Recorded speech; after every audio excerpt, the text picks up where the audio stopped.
Welcome to another edition of 7 Minutes with the Word. I trust that you're all doing well. Today I want to share a thought with you that I gathered from the book of 1 Timothy chapter 5 from verse 1 to verse 2. Apostle Paul is talking to his young son Timothy, who is the pastor of the church of Ephesus. And this is an exhortation he gives him. Do not rebuke an older man harshly, but exhort him as if he were your father. Treat younger men as brothers, older women as mothers, and younger women as sisters with absolute purity. I'll be talking to you on what I've titled Cultivating Healthy Church Relationships as a pastor. Now, we are all caught up in one way or the other in a network of relationship.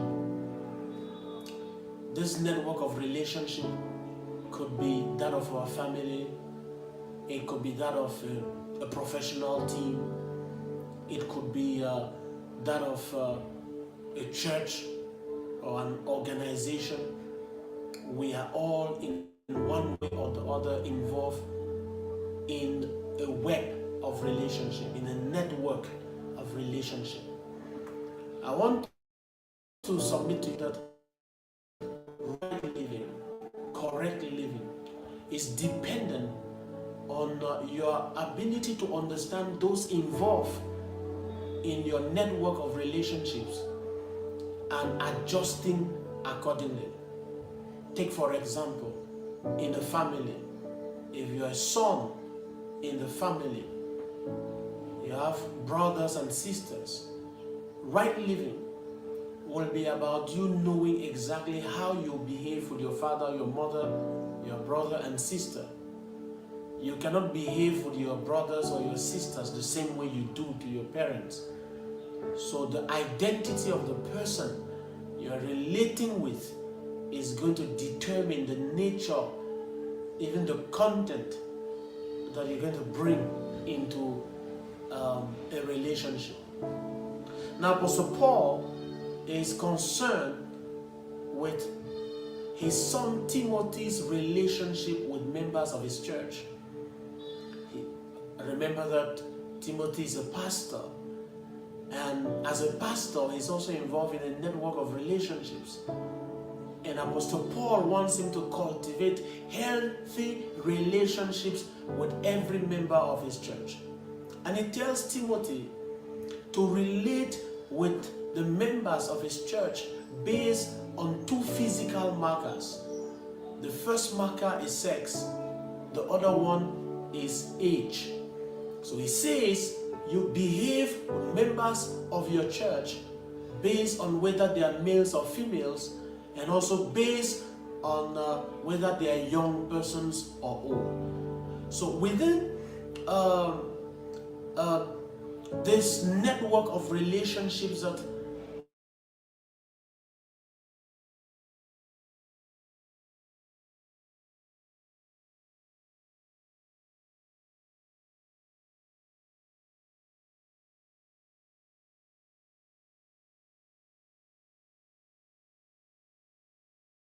the attention of Timothy to is the relationship to older males. He says that as you relate with older men, you have to treat them as fathers. So he says this is important. Even though you are anointed and you are called, you need to learn how to relate to older men in your church. You should treat them as if you were treating your biological father. So you should treat them with a sense of respect, with a sense of reverence, with a sense of love towards these people that are elderly. And I think that this should call our attention as ministers of the gospel today. Sometimes I'm surprised at the way young ministers would address old people in their church. Or you see a young gospel minister, singer, that tells people in the congregation to stand up or to sit down, not minding that they are talking to some older persons. Adding a please, would you stand up, would actually show respect to these people. The second type of relationships that Apostle Paul makes mention of is the relationship of the pastor with younger persons, younger males. He says, treat younger men as brothers. This is important. You don't treat them as subordinates. Don't treat them as those who are inferior. You treat them as brothers from the same family. The fact that the grace of God came over you and distinguished you doesn't make you superior to them. I want ministers to remember when they are talking with fellow brothers that they are just one among the brothers. So when you're talking with them, talk with that sense. You're talking to those who are brothers in the faith. And then Apostle Paul moves to the next group of persons that Timothy has to relate with. These are older women. He says, you treat older women as if they were your mothers. Now this is important because Timothy now has to deal with the opposite sex. And he says, for you not to abuse your relationships with the opposite sex. When you have an older woman in front of you, treat her as if she were your mother. And if you're dealing with your mother, some kind of intentions cannot rise in your spirit because you're dealing with the opposite sex. And then the last group of persons is younger women. Apostle Paul says, treat younger women as if they were your sisters. And you should do that with all purity. I want you to take note of this. When he talks to Timothy, who is a young person, and he advises him on how he has to relate to younger women, Apostle Paul adds the expression with all the words, with all purity. This is important. Why should he insist that Timothy, who is a young person, relates to younger women in all purity? It's because the relationship between opposite sex, if it is not controlled, if it's not checked, it may result into sin, it may result into sexual immorality. So Apostle Paul says, Timothy, you're young. In your relationship with the opposite sex, younger women, treat them like sisters in all purity. And I think that should draw our attention. There are a lot of us today who are spatially brothers to sisters. In the church, you're a brother, your connection is much more turned towards sisters. If you're not careful, the relationship may degenerate. A lot of us pastors have found ourselves in trouble because we decided to have some personal assistants in our church that we finally turn into sexual partners, objects of our sexual satisfaction, because we didn't treat them as sisters. So I want pastors and even every one of us in the church to know that we can cultivate healthy relationships. But that depends on how we relate to each member in the network of our relationships. Apostle Paul says, treat older men as fathers. Treat younger men as your brothers. Treat older women as your mothers. And then treat younger women as your sisters with all purity. The Lord bless you in abundance. Like our Facebook page and subscribe to our YouTube channel if you haven't done that yet. The Lord bless you in abundance.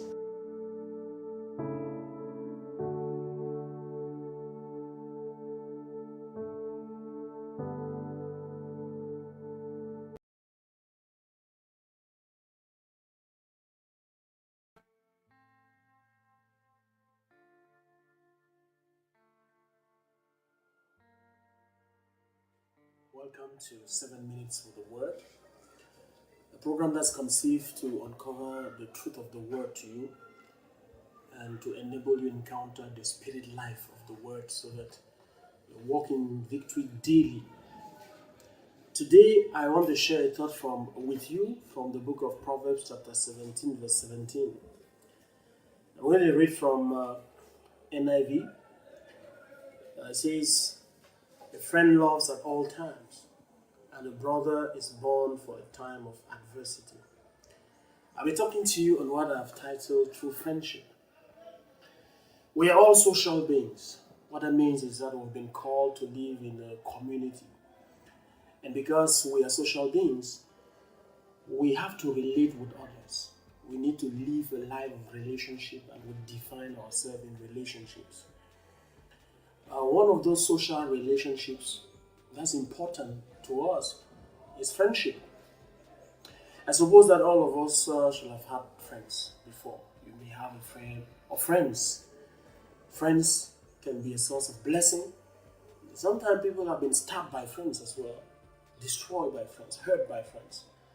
As such, it's important to find out who a true friend really is. In this vein, I will quote Zach Mwekesa, who is a popular social network influencer, who has listed 3 types of friends, namely the comrades, the adherents, and then the confidants. To this list, I'm going to add another category, which is actually the parasites. When you understand this configuration of friendship relationships, then you may choose your friend wisely. So we have 4 categories. We have the comrades, we have the adherents, we have the confidants, and we have the parasites. The comrades are people that you meet when you're pursuing common interests, common goals, or you're doing the same activities with someone. For example, a classmate, a fellow soldier, a church member, a colleague, because of a common purpose, so you meet the people. And somehow, you begin to bond. But the truth about a comrade is that a comrade will leave you most of the times when the common activity is over. For example, when you bond with somebody because he was a classmate, by the time the school year, the academic year is over, he's gone as well. Then you have the adherents. These are people who adhere to your values, to your ideas, to your interests. They believe in what you believe. They like what you believe. They like what you like, But the whole thing is that these people stick to you, not necessarily because of you, but because of the things that you represent, and because they know that by sticking to you, their own vision is going to be pushed forward. So as long as you support their vision, they are with you. But they will drop you as soon as there's someone else that's going to help them fulfill their vision faster. Then you have the confidence. Confidence are people who love you genuinely. They are not after you for any interest. They are not moved into your life because of your social status, because of your beauty, because of finances, or because of any such thing. They love you truly. They care indeed, and they're ready to be with you in good or bad weather. Confidence are people who will rebuke you privately, even though they cover you publicly. They won't slander you in the public. These are people that are like a gift unto us. And you have the parasites. These are people who pretend to be friends. But when they come into your life, they are targeting interests. They want your money. They want your resources. They want your finances. In fact, parasite has never loved you at all. A parasite is a parasite indeed.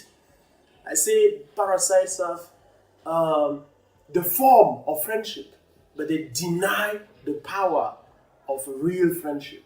They don't care about you. They don't care about who you are.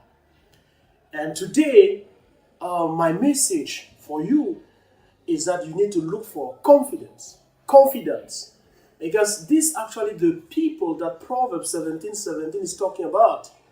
It says that a friend loves at all times. It's not every friend that loves at all times. It's actually a confidant that loves you at all times. A confidant is a gift of God. A confidant is rare. And if God blesses you with one, you need to keep such. You need to keep that relationship. Sometimes we have mistaken parasites to be true friends. We've taken comrades, adherents to be true friends. My prayer for you is this. Number one, that if you don't have a confidant yet in your life, God will bless you with one. The second prayer is that God will uncover, He will unveil, expose any false friend around you, the parasites especially. So God bless you abundantly. I want to believe that through this message you've been blessed. I want you to follow our page on YouTube, on Facebook, and subscribe to our YouTube channel. The Lord bless you abundantly.